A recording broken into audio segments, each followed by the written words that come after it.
చాలండి, 7వ వచనం ఒకసారి చదవండి. మరియు యెహోవా ఇట్లా నేను ఐగుప్తులోనున్న నా ప్రజల బాధను నిశ్చయముగా చూసి తిని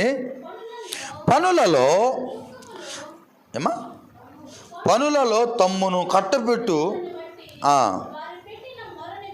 వింటిని. చాలండి, అందరూ నా వైపు శ్రద్ధగా చూడండి, నేను ముగించేస్తాను. యెహోవా ఇట్లా అంటున్నాడు మోషే గారితో కొండ మీద తీసుకెళ్ళి ఆయన గొర్రెలు కాసేటప్పుడు మండుచున్నటువంటి ఒక పొదలో ఒక మంట ద్వారా దేవుడు మోషేతో మాట్లాడుతున్నాడు. మోషే, నేను నిన్ను ఒక విషయాన్ని బట్టి వాడుకోవాలని అనుకుంటున్నాను. నేను నిన్ను ఒక విధానం గుండా నిన్ను వాడుకోవాలని అనుకుంటున్నాను. నువ్వు ఏ ఐగుప్తు దేశంలోంచి అయితే పారిపోయి వచ్చావో, నువ్వు ఏ ఐగుప్తు దేశంలోంచి అయితే నువ్వు తప్పించుకొని వచ్చావో, ఏ ఐగుప్తు దేశంలో అయితే నువ్వు పారిపోయి వచ్చావో, నేను నిన్ను మరలా అక్కడికి పంపించాలి అని హోరేబు అనే కొండ మీదకి మోషే గొర్రెలు మేపినప్పుడు వెళ్తున్నప్పుడు ఒక మండుచున్న పొదలో మోషే ద్వారా మాట్లాడుతున్నారు. ఈ మాట ఏంటిది అంటే, నేను నా ప్రజలు బాధ నేను చూశాను, నేను నా ప్రజలు వాళ్ళు పడుతున్న ప్రతి కష్టాన్ని నేను చూశాను. ఎవరి ప్రజలు? ఇశ్రాయేలు ప్రజలు ఐగుప్తు దేశానికి యోసేపు ద్వారా ఆ దేశంలో కాపురం ఉండుటకు వెళ్ళారు. గెర్షోము అనే ప్రాంతంలో వారు 70 మందిగా ఐగుప్తు దేశంలోనికి వెళ్ళినప్పుడు వారు విస్తారంగా ఆశీర్వదించబడి 400 ఏళ్ళ అయ్యేతలకే కొన్ని లక్షల కాల్బలంగా మార్చబడ్డారు. ఈ లక్షల కాల్బలంగా మార్చబడిన తర్వాత ఐగుప్తు దేశంలో యోసేపుని ఎరగనటువంటి ఒక రాజు ఫరో గారు వచ్చి వీరిని విస్తారమైన శ్రమలలో వారిని ఏం చేశారు? ఇబ్బంది పెట్టారు.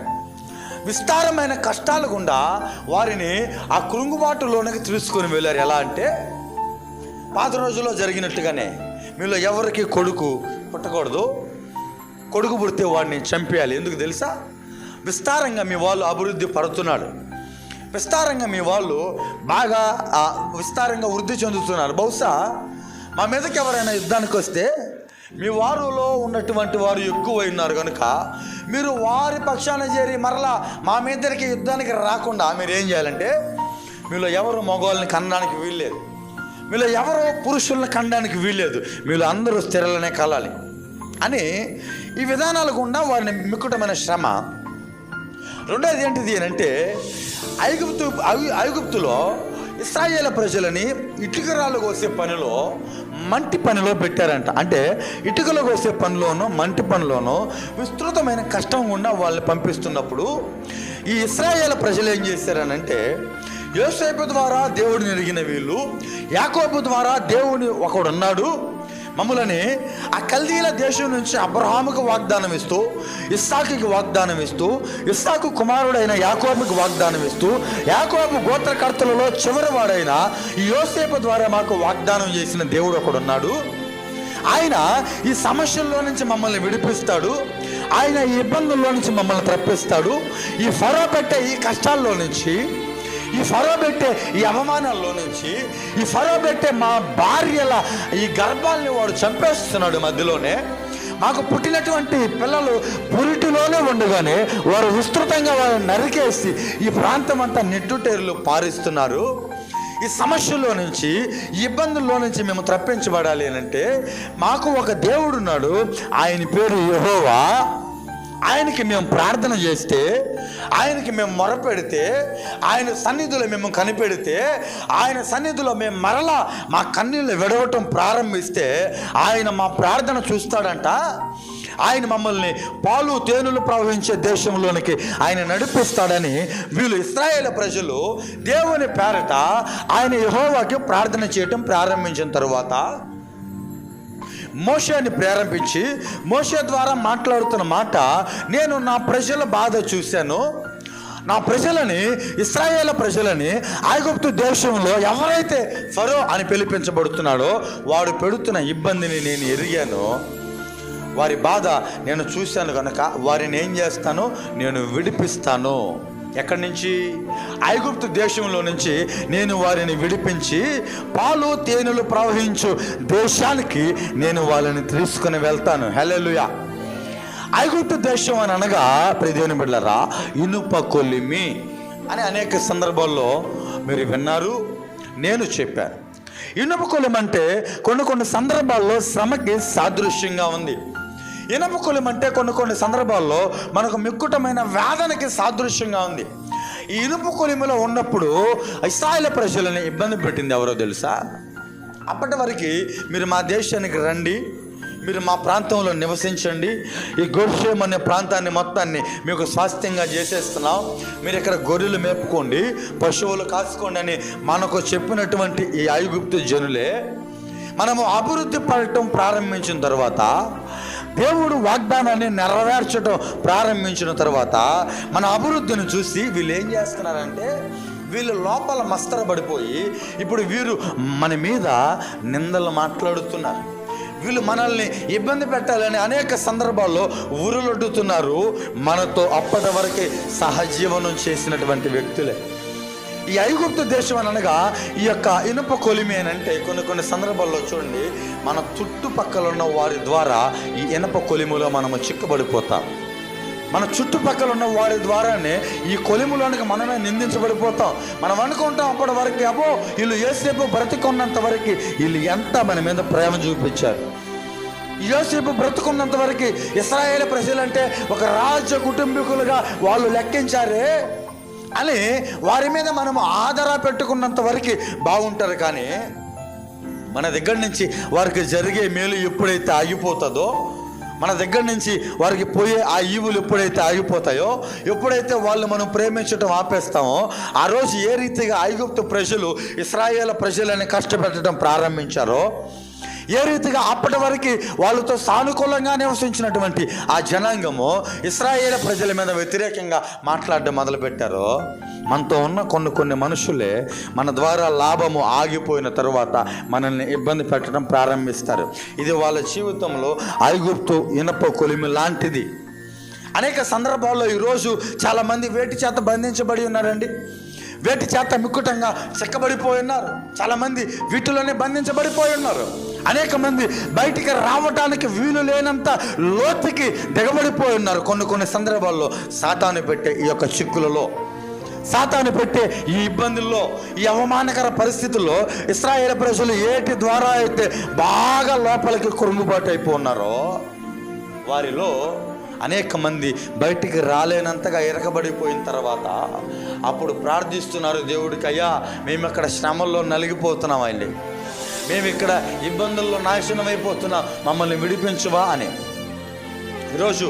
ఈరోజు లోకాన్ని మనం చూస్తే ప్రతి దేవుని బిడ్డలారా, చాలా బాధాకరమైన విషయం, అనేక మంది వేటిల్లో దిగబడిపోతున్నారు తెలుసా, అనేక మంది వేటుల్లో కురుంగుబాటు పడిపోతున్నారు తెలుసా. అక్రమ సంబంధాలు, అక్రమంగా డబ్బు సంపాదించే విధానాలు, ఎవరికి వావి వరుస లేనటువంటి పరిస్థితుల్లో బాగా కురుంగుబాటుకు లోనైపోతున్నారు. జ్ఞాపకం చేసుకోవాలి, పాపము ఏదైనా కానీ చేసేటప్పుడు చాలా సులభంగా ఉంటుంది, పాపము ఏదైనా చేసేటప్పుడు చాలా సంతోషంగా ఉంటుంది. కానీ పాపము ద్వారా వచ్చే జీతాన్ని మనం పుచ్చుకునేటప్పుడు అది మనకు మిక్కుటమైన వేదనను కలుగు చేస్తుంది. ఆ రోజు ఇశ్రాయేలు ప్రజలు ఐగుప్తులో ఇనప కొలిమిలో నిందించబడిపోతే, ఇనప కొలిమిలో వాళ్ళు చిక్కబడిపోతే, ఈరోజు అనేక మంది మత్తు పానీయాలు అనే వాటిలో వారు ఏం చేస్తున్నారు, బంధించబడిపోతున్నారు. మత్తు పానీయాలు, ఈ మందు, సిగరెట్లు, ఇంకా కొన్ని అలవాట్లలో వాళ్ళు ఏం చేస్తున్నారు తెలుసా, వాళ్ళు కుంగుబాట్లు లోనైపోతున్నారు. ఐగుప్తులోకి వెళ్ళేటప్పుడు ఇశ్రాయేలు ప్రజలకు చాలా సంతోషంగానే ఉండింది. ఐగుప్తులో వాళ్ళు నివసించడానికి వాళ్ళు ఆ ప్రాంతంలోనికి వెళ్ళినప్పుడు వాళ్ళ జీవితము చాలా ఆనందకరంగా ఉంది. కానీ ఐగుప్తులోకి వెళ్ళిన తర్వాత వాళ్ళ జీవితం అలా లేదు.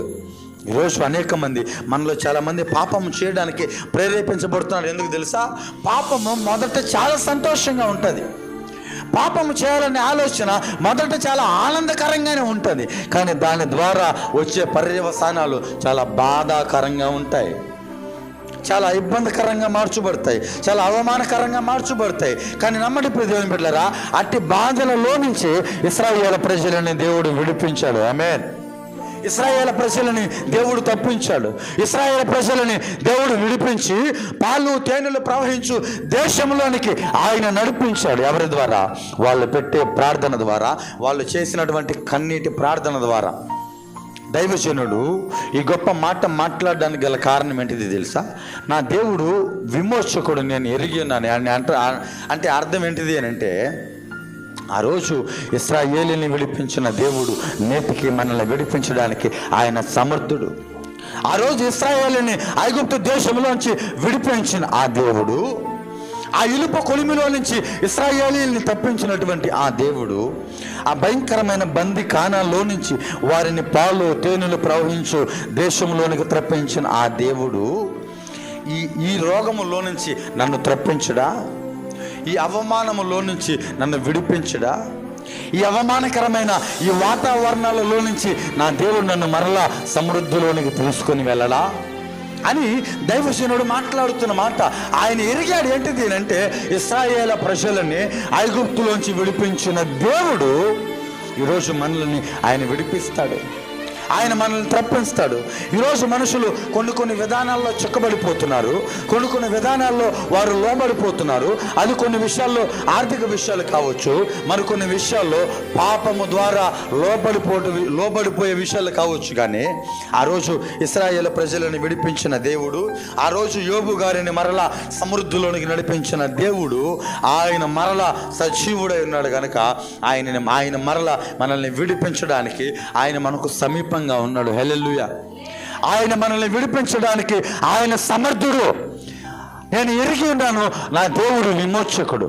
నేను ఎరిగి ఉన్నాను నా దేవుడు ఈ రోగములో నుంచి నన్ను తప్పించగలడు. నేను ఎరిగి ఉన్నాను నా దేవుడు ఈ అభద్రతా భావములో నుంచి నన్ను తప్పించడానికి ఆయన సమర్థత కలిగినటువంటి వ్యక్తి. ఎందుకు యోబు గారు అనేక సందర్భాల్లో కృంగుబాటుకు లోనవ్వాల్సిన పరిస్థితుల్లో కూడా యోబు గారు ఎందుకు రొమ్ము విరుచుకొని నా దేవుడి పక్షాన నేను నిలబడతాను అని అంటున్నాడు తెలుసా? దేవుని బిడ్డలారా, దేవుని యొక్క గుణాలు ఆయనకి తెలుసు, దేవునికి ఉన్నటువంటి క్వాలిటీస్ ఆయనకి తెలుసు. ఆయన విడిపించే దేవుడు, ఇశ్రాయేలు ప్రజలను విడిపించిన వాడు, ఇశ్రాయేలు ప్రజలను తప్పించిన వాడు, ఇశ్రాయేలు ప్రజల కొరకు పనిచేస్తున్న దేవుడు. కునుకడు నిద్రపోడు అని లేఖనాలు మాట్లాడితే ఈరోజు మనలో అనేక మంది కొన్ని చిన్న ఇబ్బందులను బట్టి మనం కృంగుబాటు అయిపోవడానికి గల కారణం ఏంటిది తెలుసా?